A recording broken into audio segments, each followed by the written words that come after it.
말씀은 마가복음 2장 13절로 17절 말씀입니다.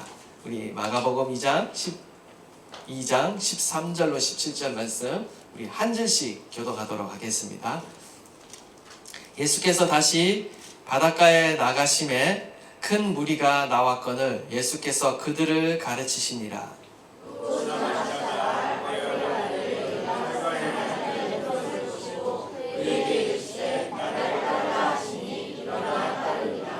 그의 집에 앉아 잡수실 때에 많은 세리와 죄인들이 예수와 그의 제자들과 함께 앉았으니 이는 그러한 사람들이 많이 있어서 예수를 따름이러라.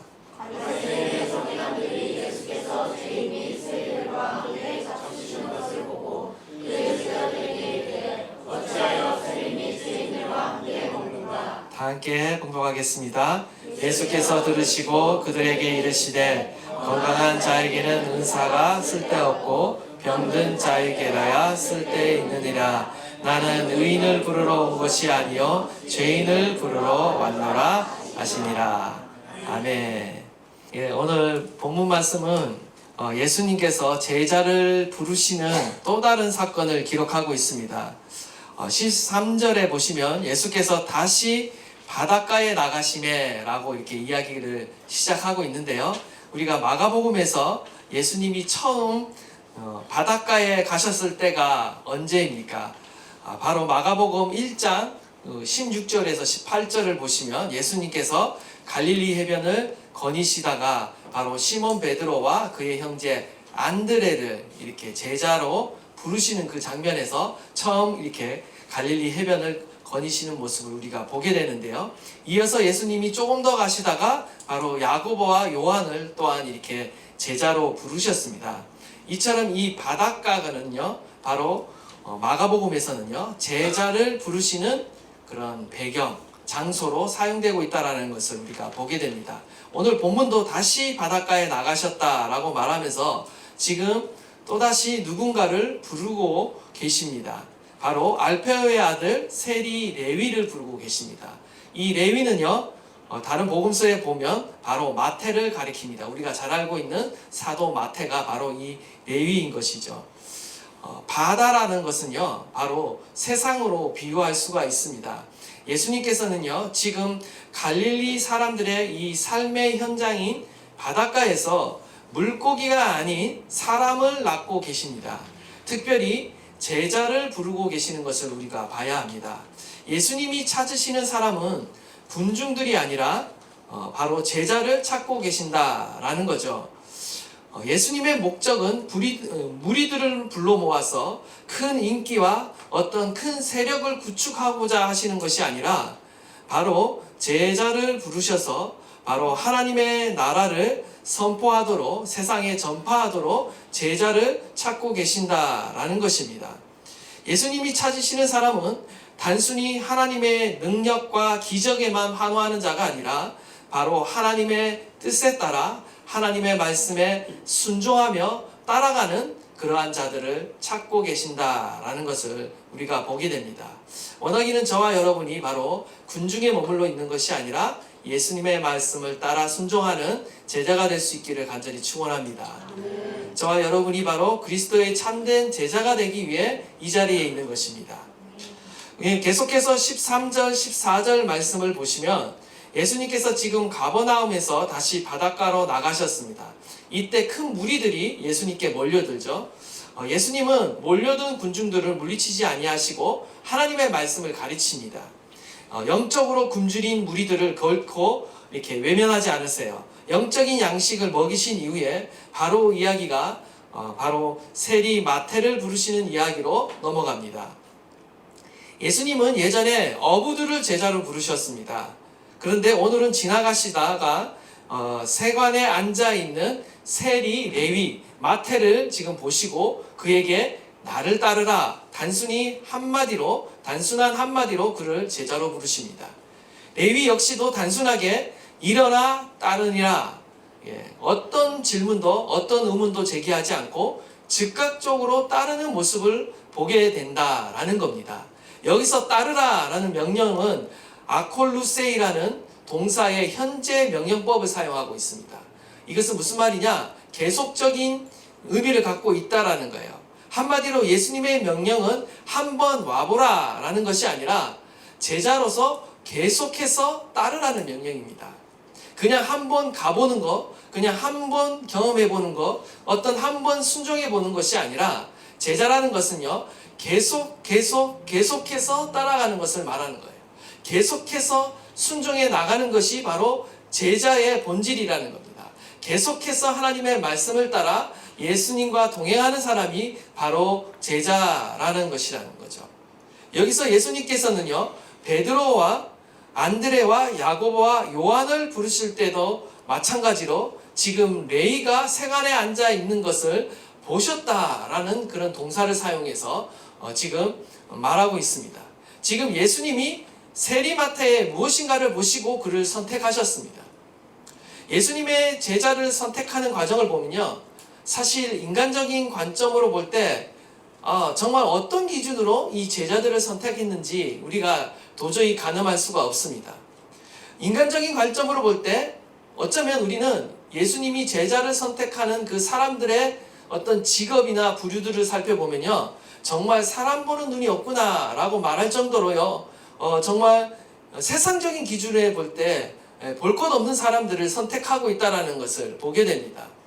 어부들을 선택했다라는 그 사실도요, 일자무식의 어떤 배움과 학문이 없는 어부 출신의 사람들을 자신의 제자로 삼았다라는 것은요, 오늘날로 생각해보면 도저히 이해할 수 없는 상황입니다. 엄청난 사건이라는 거죠. 근데요, 그 어부들 출신을 제자로 선택한 것도 모자라서 지금 세리를 제자로 선택하셨다라는 것은요, 정말 유대 사회에 엄청난 파문, 큰 소문을 일으키는 사건이다라는 겁니다. 마태는 그 당시에 가버나움 지역의 세리였습니다. 가버나움은요, 분봉왕 헤롯이 다스리는 지역이었습니다. 결국 세리 마태는 헤롯과 이 로마를 위해 세금을 거두는 자였기 때문에 일종의 로마의 앞제비, 헤롯의 앞잡이로 여겨졌다라는 겁니다. 그 당시 세리가 가진 문제가 무엇이었는가? 그것은 바로 법적으로 로마가 정한 그 세 이상을요, 착취해서 이 세리들이 자신의 사리사욕을 이렇게 취하곤 했다라는 겁니다. 그 당시 세리들은요, 관습적으로 과도한 세금을 걷어들였습니다. 그리고 일종의 탈세를 일삼았다라는 거죠. 심지어 기록에 보면요, 갈릴리 호숫가에서 잡히는 물고기에 대해서도 세금을 거두었다라고 합니다. 얼마나 탐욕적인 사람인지 우리가 보게 되는 그런 부분입니다. 이처럼 세리는요, 로마의 앞잡이로서 유대인들이 어떻게 생각하겠습니까? 매국노라 생각하며 결코 그들을 좋아할 리가 없다라는 것입니다. 세리는 반민족적이고 반윤리적인 사람이라는 것을 우리가 알 수가 있습니다. 유대인들이 너무나도 혐오하는 죄인들 가운데 가장 대표적인 사람 중에 한 사람이 바로 이 세리였다라는 거죠. 심지어 세리들은요, 회당에서도 축출되었고요, 사람들은 그의 가족과도 사귀기를 꺼려했습니다. 뿐만 아니라 세리들은 재판에서 증인으로 채택될 수도 없었습니다. 천하게 여겨졌다라는 거죠. 심지어 세리는요, 살인자와 강도와 같은 부류의 죄인으로 취급을 받았습니다. 유대인 사회에서 세리와 창녀와 사마리안들에게는요, 거짓말을 해도 된다라고 말을 할 정도로 사람으로 여기지 않았다라는 겁니다. 정말 유대인 사회에서 완전히 소외되고 버림받은 최악의 죄인이 바로 세리였다라는 겁니다. 이러한 죄인을 지금 유대인들이 가장 혐오스럽게 여기는 민족의 반역자인 이 세리를요, 제자로 삼으면 어떻게 되겠습니까? 랍비로서, 선생으로서 그 명예가 실추되는 겁니다. 그렇기 때문에 결코 바리새인들은 세리를 제자로 삼지 않는다라는 거예요. 일반적인 정서로나 종교적인 정서로나 사회적인 정서로나 이 세리를 제자로 삼는다라는 것은요, 자신에게 있어서 큰 명예가 손실되는 사건이라는 겁니다. 이 엄청난 사건이 지금 예수님 가운데 일어났다라는 거죠. 왜 이런 자를 제자로 부르고 선택하셨는가? 그것의 답은 이미 17절에 이미 답이 나와 있습니다. 뭐라고 나와 있습니까? 나는 의인을 부르러 온 것이 아니요 죄인을 부르러 왔다라는 겁니다. 그 당시 유대사에서 가장 죄인으로 여겨지는 사람, 하나님의 언약 공동체에서 완전히 배제되었던, 혐오스러웠던 이 세리라는 죄인조차도 예수님은 어떻게 하신다라는 것을 우리에게 보여줍니까? 바로 이러한 극악무도한 죄인조차도 예수님은 용서하시고 받아들이신다라는 것을 우리에게 보여주고 있는 것입니다. 한마디로 예수님께 용서받지 못할 죄인은 없다라는 것을 우리에게 가르쳐주고 있다라는 거예요. 예수님이 구원하시지 못할 죄인은 없다라는 것입니다. 여러분 믿으십니까? 이것이 우리에게 유일한 소망이라는 거예요. 우리는 이미 중풍병자를 치유하는 사건을 통해서 예수님이 죄를 사하는 권세가 있다는 걸 보았습니다. 그리고 이제 죄인 중에 가장 대표적인 한 사람, 가장 혐오스러워하는 한 사람, 바로 세리가 등장하고 있다는 거죠. 예수님은 죄인을 부르러 이 땅에 오셨습니다. 저와 여러분을 부르시기 위해 이 땅에 오셨다는 거예요. 세리 마태가 용서받을 수 있었다면 우리는 우리도 용서받을 수 있다라고 우리는 생각할 수 있다라는 거예요. 세리 마태조차도 제자가 될 수 있다라면 우리 역시도 예수님의 제자가 될 수 있다라는 겁니다. 여기에 희망이 있는 거예요. 그 누구를 제자로 부르는 사건보다 이 세리 마태를 제자로 부르는 사건은요, 우리에게 크나큰 은혜가 되는 거예요. 이걸 볼 때 하나님의 은혜와 사랑이 얼마나 큰지 우리는 알 수 있는 것입니다. 이게 복음인 것입니다. 그 어떤 죄인도 용납받고 들어갈 수 있는 나라가 바로 그리스도의 나라요, 하나님의 나라인 줄 믿습니다. 아멘. 바로 저와 여러분을 하나님께서 이 나라로 초청해 주셨고 불러주셨다라는 겁니다. 누가복음 23장 42절 43절을 보시면요, 우리 한번 다 함께 한번 읽어볼까요? 시작.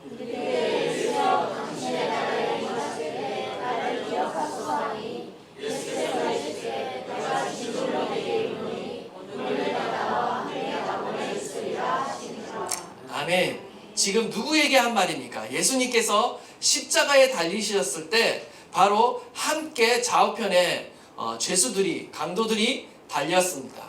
근데 그 죄수 중 한 사람에게 한 말이죠. 한편에 있던 죄수가 예수님을 조롱합니다. 내가 그리스도냐? 그러면 우리를 구원하라, 이렇게 조롱을 하는데, 다른 한편에 있던 죄수는요, 그 죄수를 꾸짖으면서 뭐라고 예수님께 간청하냐면요, 예수여, 당시의 나라에 임하실 때 나를 기억해 주십시오 라고 겸손하게 회개하면서 구원을 간구합니다. 이때 예수님이 뭐라고 말씀하시냐면, 오늘 내가 나와 함께 낙원에 있으리라. 그 죄인이요, 바로 그 순간 구원을 받는 것을 보게 됩니다.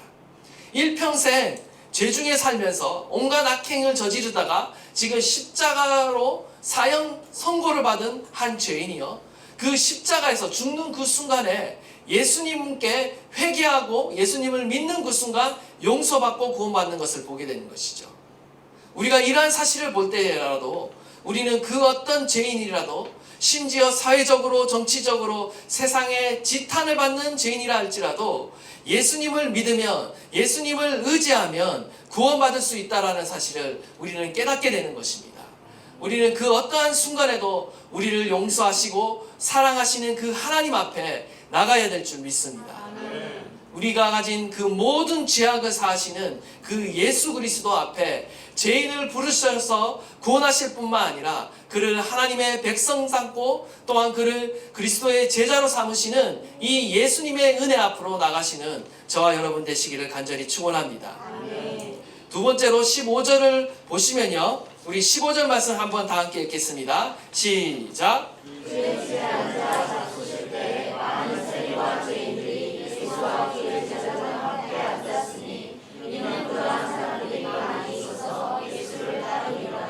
아멘. 이어서 예수님이요, 세리 마태의 집에서 지금 죄인들과 식사를 하십니다. 제자로 부르셨다, 세리를 제자로 부르셨다라는 것은 또 큰 충격인데, 나아가서 지금 세리의 집에 들어가서 다른 많은 동료들, 세리들과 함께 지금 식탁 교제를 나누셨다라는 것은요, 더 큰 일입니다. 종교적으로, 사회적으로 더 큰 무리를 일으키는 그러한 사건이었다라는 겁니다. 당시 누군가와 함께 식사하는 것은요, 무엇을 의미하는가? 그 사람을 친구로 받아들인다는 의미를 가지고 있습니다. 따라서 예수님이 죄인들과 함께 식사하신다는 말은요, 예수님께서 죄인들을 지금 친구로 받아들이는 행동이었다라는 겁니다. 결코 그 당시 바리새인들이 하지 않는 행동이었습니다. 16절을 보시면 바리새인들의 서기관이 예수께서 죄인 및 세리들과 이렇게 식사하시는 것을 보시면서 뭐라고 지금 비판하고 있습니까? 어찌하여 세리 및 죄인들과 함께 먹느냐라고 이렇게 비난을 하고 있다라는 거죠. 한번 생각해 보세요. 우리나라가 일제 치하에 있을 때 지금 일본의 앞잡이 어떤 형사와 이렇게 함께 식사를 한다. 그것도 혼자 식사하는 것이 아니라 다른 일제 형사들과 함께 다 함께 식사를 한다라고 했을 때 주변에 우리 동족들이, 우리나라 사람들이 어떻게 생각하겠습니까? 완전히 저를 미친 사람, 매국노로 이렇게 몰아가겠죠. 근데 지금 로마의 압제 가운데 있는데 지금 로마의 앞잡이인 세리의 집에서 수많은 세리들과 함께, 수많은 죄인들과 함께 식사한다라는 것은요, 지금 예수님에게 있어서는요, 정말 바리새인들이 책 잡기에 딱 좋은 상황이라는 거예요. 정치적으로, 종교적으로 아주 큰 이슈가 지금 발생했다라는 거죠. 우리가 갈라디아서 2장을 보시면요, 베드로가 사도 바울에게 책망받는 사건이 나옵니다. 왜 책망을 받느냐? 아니, 사도 베드로를 감히 누가 책망하느냐? 사도 바울이 책망을 하는 사건이 나옵니다. 어떤 상황 가운데 책망을 하느냐? 베드로가 이방인 그리스도인과 식사를 하고 있었습니다. 그런데 갑자기 예루살렘에서 유대인 그리스도인들이 올라왔어요. 할례받은 할례자들이 올라왔어요. 안디옥에 온 것입니다. 그랬더니 갑자기 베드로가 어떻게 하냐면 그 이방인들과 함께 식사를 하다가 조용히 그 자리에서 물러나는 겁니다. 이방인 그리스도와 식탁하던 그 교제를 나누던 그 자리에서 조용히 물러나 버리는 거예요. 그랬더니 바울이 그것에 대해서 크게 베드로를 책망하는 거예요. 왜냐하면 복음에 합당하게 이렇게 행동하는 것이 아니라 지금 유대인들이 갖고 있는, 유대교가 갖고 있는 그 관념으로 과거의 율법적인 행동을 하고 있는 거예요. 그것을 꾸짖는 것입니다. 이것은 무엇을 말하느냐? 그 당시에 여전히 이방인과 식사하는 것이 부정하다는 인식이 아직 유대인 그리스도 안에서 벗어나지 못했다라는 거예요. 심지어 베드로도 이 지금 관념에서 벗어나지 못하고 있는 것을 보게 되는 거죠. 이방인에게 복음을 전하는 그 상황 속에서도 유대인 그리스도인들이 이방인 그리스도인과 식탁 교제를 하는 것을 꺼려했다, 꺼림칙하게 여겼다라는 것을 우리가 보게 되는 겁니다. 그만큼 유대인들에게 있어서는요, 이 식탁 교제가 너무나 중요한 의미를 갖고 있었다라는 거예요. 유대인들에게 구전법이 있습니다. 구전법의 67%가 심지어 식탁에 관한 법이라고 합니다. 유대인들에게 있어서 식탁에서 식사를 할 때 세 가지를 중요하게 여겼습니다. 첫 번째가 음식의 정결입니다. 그리고 두 번째가 그릇의 정결이에요. 그리고 세 번째가 사람의 정결입니다. 출애굽기 23장 19절에 보면 염소 새끼를 그 어미의 젖으로 삼지 말라라는 율법이 있어요. 근데 이 율법을 근거로 현대의 유대인들이 어떤 그 음식법을 지키느냐면요, 결코 유제품, 우유와 고기를 함께 먹지 않습니다. 우유와 소를 함께 먹지 않아요. 이 율법을 지키기 위해. 그러니까 유대인들이 지금도 코셔라고 해서 먹을 수 있는 음식과 먹을 수 없는 음식을 구분해서 음식의 정결을 철저하게 지킨다라는 거죠. 이처럼 음식의 정결이 중요하고요. 두 번째는 뭐냐? 그릇의 정결이라는 것입니다. 마가복음 7장 4절을 보면, 한번 마가복음 7장 4절 띄워주세요. 또 시장에서 돌아와서 물을 뿌리지 않고서는 먹지 아니하며 그 외에도 여러 가지를 지키어 오는 것이 있으니 장과 주발과 녹그릇을 씻음이러라. 이스라엘 백성들이 식사를 할 때 그릇의 정결을 또한 굉장히 중요하게 여기는 것을 보게 됩니다. 세 번째로 무엇을 중요하게 여기느냐? 사람의 정결입니다. 세 가지 중에 가장 중요한 것이 사람의 정결이에요. 누구와 같이 식사하느냐 굉장히 중요하다는 거예요. 그들은 예레미야스라는 신약학자가 있습니다. 예레미야스라는 신약학자가 말하기를 이스라엘 백성에게 있어서 식사를 공유한다라는 것은 바로 삶을 공유하는 것을 의미한다라고 말했어요. 식사는 단순한 식사가 아니라 그 사람과 삶을 함께 공유하는 거예요. 제이콥 누스라는 유대인 학자가 있는데 이런 말을 합니다. 죄인들과 식사하는 것은 종교적인 정결이 깨질 뿐만 아니라 도덕적인 정결도 깨지는 것이다 라고 이렇게 해석하고 있습니다.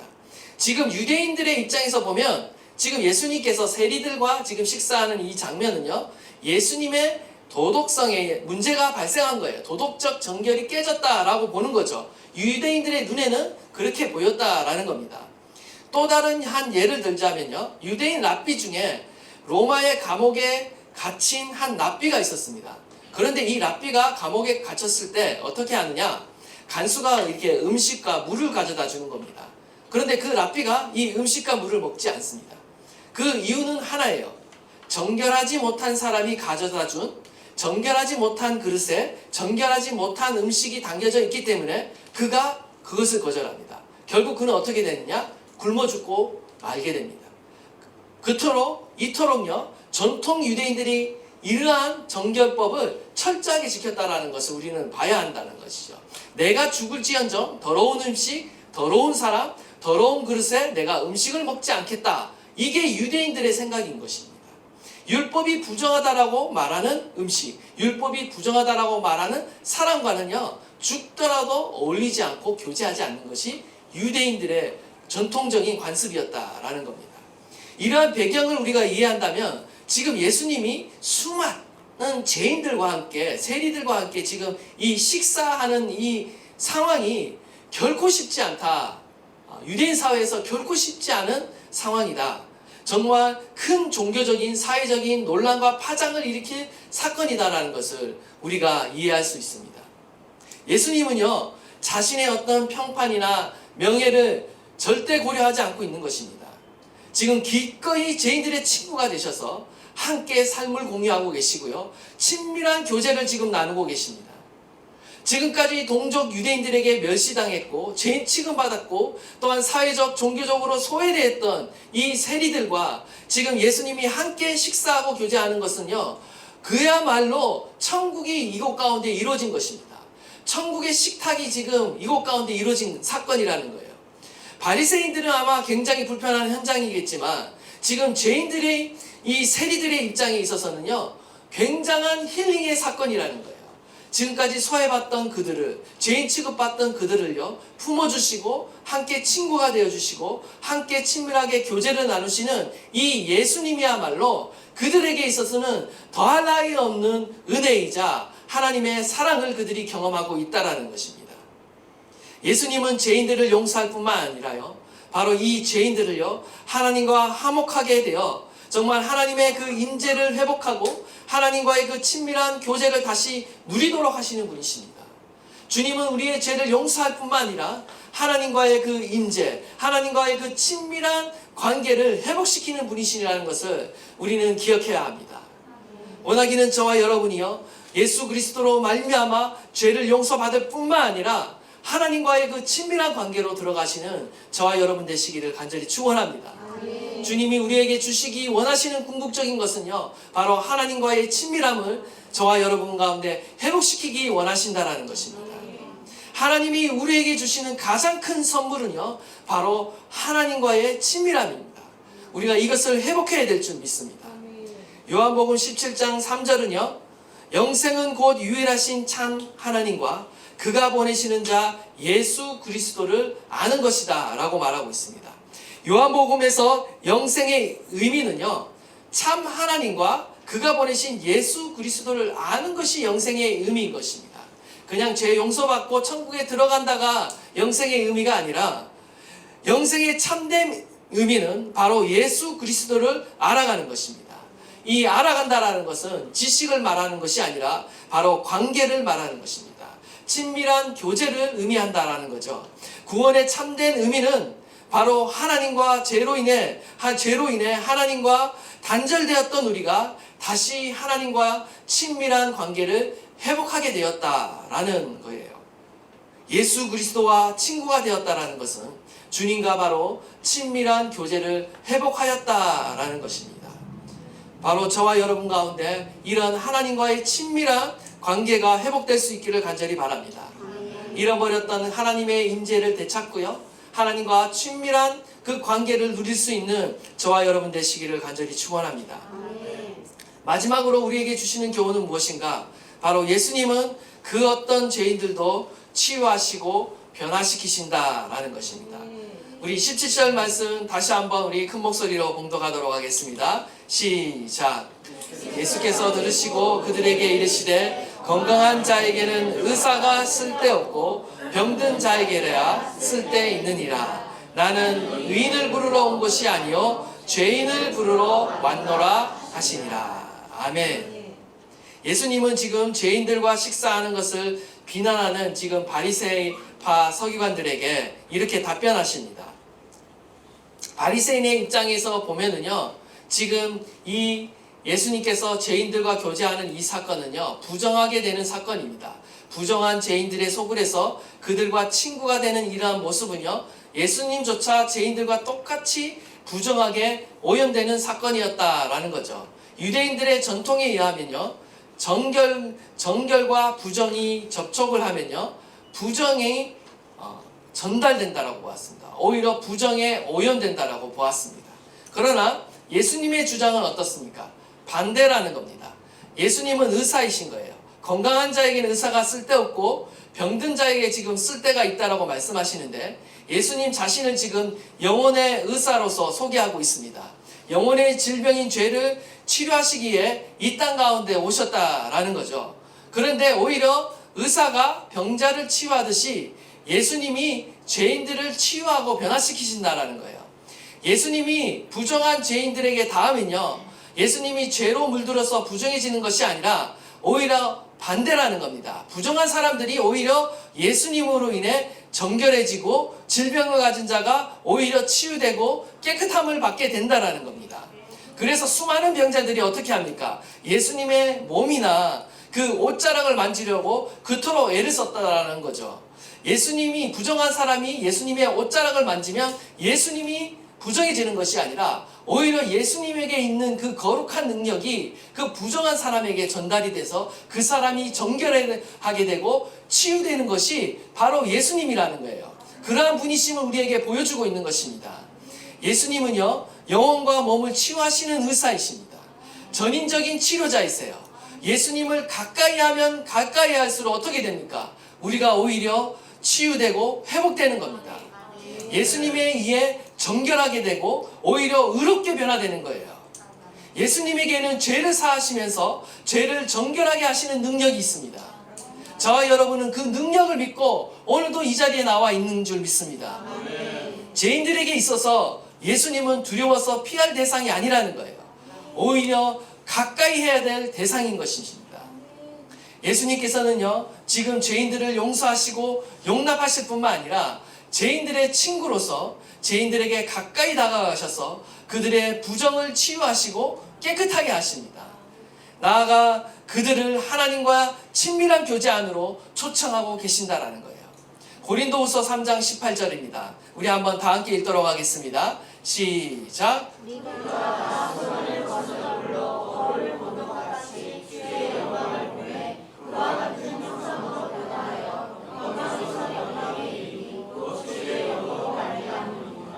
아멘. 모든 성도들의 최종 목적은 무엇입니까? 바로 주님과 같은 형상으로 변화돼서 하나님의 영광에 이르는 것입니다. 우리가 성화되는 데 끝나는 것이 아니라 영화에 이르는 것입니다. 하나님의 그 영광의 수준에 이르는 거예요. 그것이 무엇이냐? 바로 주님과 친밀해지면 친밀해질수록 하나님의 영광을 우리가 바라보면 바라볼수록 어떻게 된다라는 거예요. 바로 하나님의 형상으로 변화된다라는 거예요. 결국 영광에 이르게 된다라는 거죠. 그 사건이 언제 일어납니까? 결국은 예수님의 재림 때 하나님의 영광을 직접 보게 될 때 우리가 하나님과 똑같은 형상으로 온전하게 거룩하게 되고 영광스럽게 변화된다라는 것입니다. 이것은 성화를 넘어 영화에 이르게 되는 것입니다. 조셉 캐릴이라는 자가요, 이런 말을 했습니다. 완전한 거룩함의 수준은 이 세상에 있는 성도들이 지향해야 할 목표이고, 아울러 천국에 이를 때 성도들이 받게 되는 상급이다 라고 말하고 있습니다. 우리가 궁극적으로 이뤄야 될 것이 어디입니까? 바로 하나님의 형상으로 완전히 변화되는 것입니다. 거룩하게 되는 것입니다. 영화롭게 되는 것입니다. 그것이 바로 우리의 일평생 목표인 줄 믿습니다. 우리의 삶의 목적이 어디에 있습니까? 바로 그리스도의 형상을 닮아 우리가 그리스도의 형상으로 변화되는 것이 우리의 삶의 목적이 되어야 된다는 거죠. 우리를 정결하게 하시고 변화시키는 능력이 바로 예수 그리스도께 있습니다. 이 예수 그리스도께 가까이 가면 갈수록, 예수님과 접촉하면 접촉할수록, 예수님과 교제하면 교제할수록 우리는 이 능력을 맛보게 되는 거예요. 더욱 변화되게 되어 있다라는 겁니다. 예수님 당시에 죄인들이 예수님을 그토록 더욱 가까이 한 이유가 바로 여기에 있는 겁니다. 예수님을 만나면 만날수록 영적으로 더 끌리는 것이죠. 예수님의 음성을 들으면 들을수록 그들의 영혼이 치유되고 더 정화되는 것입니다. 깨끗해지는 경험을 했다라는 거죠. 그러니까 더욱더 예수님을 찾게 되는 것이죠. 원하기는 저와 여러분이요, 이러한 예수님을요 바라보며 우리가 부지런히 주님을 가까이 하고 찾을 수 있기를 바랍니다. 우리의 소망이 있습니다. 우리의 기도 제목이 있습니다. 그걸 가지고도 주님을 찾겠지만 무엇보다도 우리의 유일한 소망, 예수 그리스도, 그 형상으로 변화되는 것을 사모하시면서 주님을 찾는 저와 여러분 되시기를 간절히 축원합니다. 세리마태가 어떻게 됩니까? 세리마태가 변화됩니다. 우리가 잘 아시다시피 마태복음의 저자가 바로 이 세리마태인 것이죠. 그 누구보다도 죄인 취급받고 지탄을 받았던, 사회적으로 지탄을 받았던 이 마태가 예수님을 만나 변화됩니다. 사도가 되고요. 그리고 사복음서 중에 하나인 마태복음을 쓰는 그 저자로 변화되게 된다는 것입니다. 이러한 극적인 변화가 어떻게 일어납니까? 바로 예수 그리스도를 만날 때, 예수님께서 우리의 영혼을 치유하시고 변화시키실 때 이러한 변화가 일어나게 된다는 것입니다. 저와 여러분이 이러한 변화를 경험할 수 있기를 바라고요. 저와 여러분이 변화되어서 정말 하나님이 쓰시기에 합당한 그리스도의 제자가 될 수 있기를 간절히 축원합니다.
용서받지 못할 죄인은 없습니다.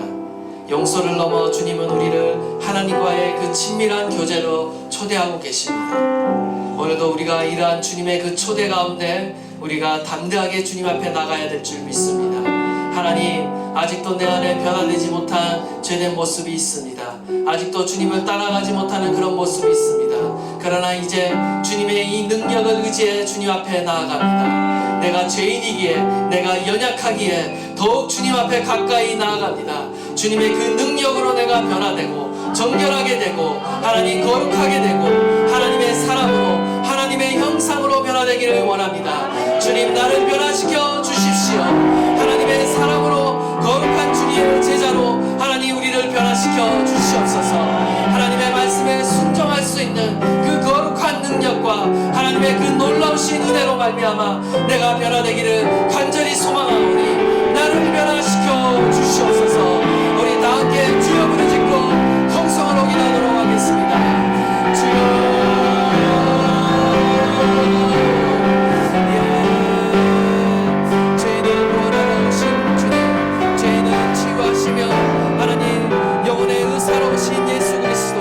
그분을 우리가 바라보며 나아갑니다. 우리를 변화시켜 주십시오. 하나님의 형상으로, 하나님의 거룩한 형상으로 새롭게 회복되기를 원합니다. 주님께서 우리를 변화시키시며 하나님의 사람으로 빚어가시는 줄 믿습니다. 하나님, 예수님 시대 당시에 온갖 죄인들과 병자들이 주님 앞에 나아가 치유함을 입고 정결함을 입고 하나님 영육간에 치유하고 정결하게 되고 회복되게 되었던 것처럼 오늘 주님 앞에 나아갑니다. 병든 몸과 마음의 병을 가지고 주님 앞에 나아갑니다. 주님, 저희들을 치유하여 주십시오. 저희들을 정결케 하여 주십시오. 주님의 그 능력이, 치유하시는 능력이, 변화시키는 능력이